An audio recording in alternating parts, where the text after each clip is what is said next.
Yoshua alisema mimi na nyumba yangu tutamtumikia Bwana.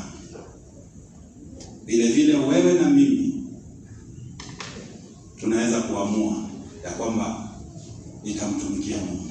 Bwana Yesu asifiwe. Amen. Bwana Yesu asifiwe. Amen. Tulianza tukisoma kuhusu Rahabu. Rahabu kwa imani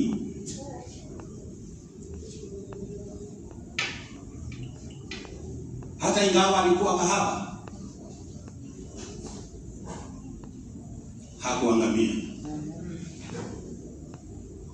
na familia yake nzima haikuangamia. Katika kitabu cha Kumbukumbu la Torati ama Hesabu,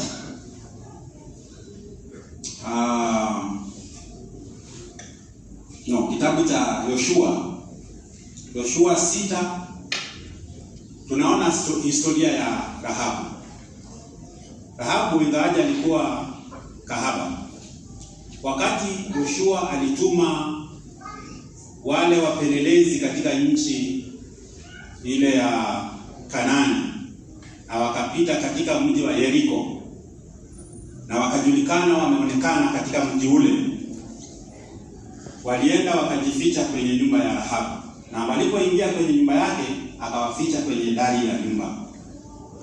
Wale walinzi walipokuja askari akawaambia hapana, hawakuwa hapa, walipitia hapa lakini waliondoka, lakini amewaficha, na akawateremshia kwenye dirisha wakati wa jioni, wakatoroka.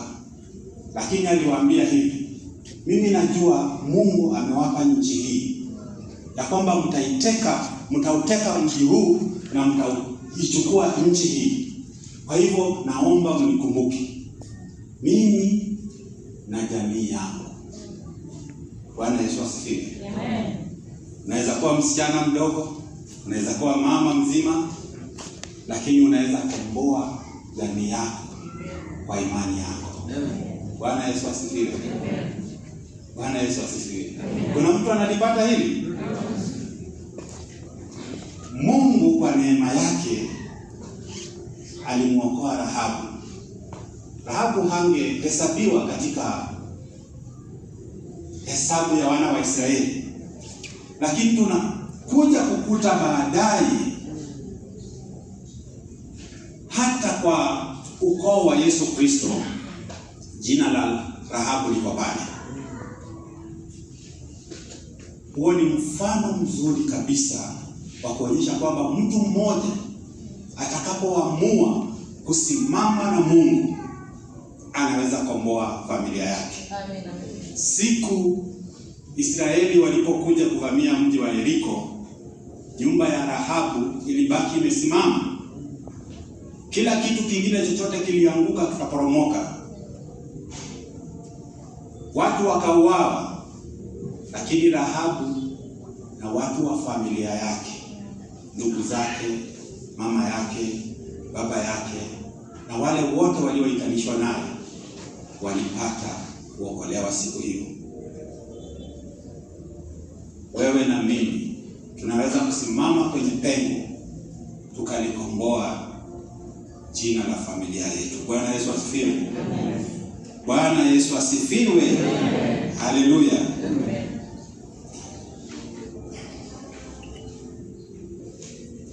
Kuna mifano mingi tu ya watu ambao walisimama wakakomboa familia zao. Tutaona watu kadhaa katika Biblia. Katika Timotheo wa pili 1:5 tunaona kwamba Timotheo alilelewa na mama yake na bibi yake. Bibi Kiswahili sanifu ni shosho, bibi yake.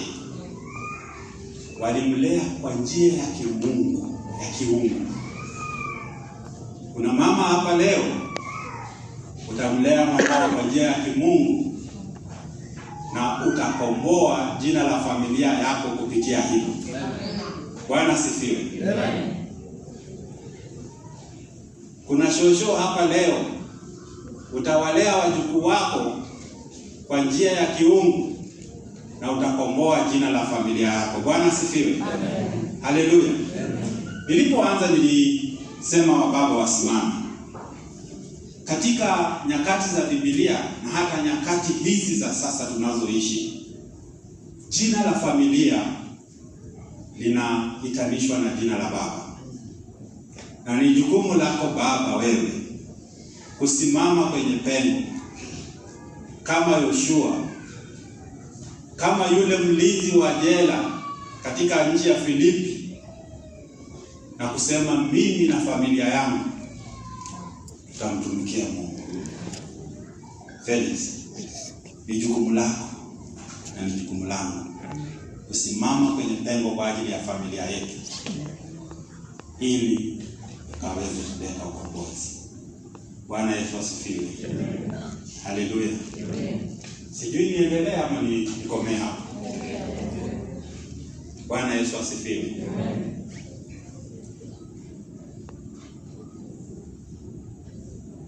Je, kuna mtu hapa leo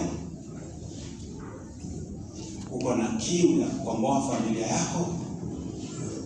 Unapotazama maisha ya familia yako, unapotazama mienendo ya familia yako, roho yako inakuuma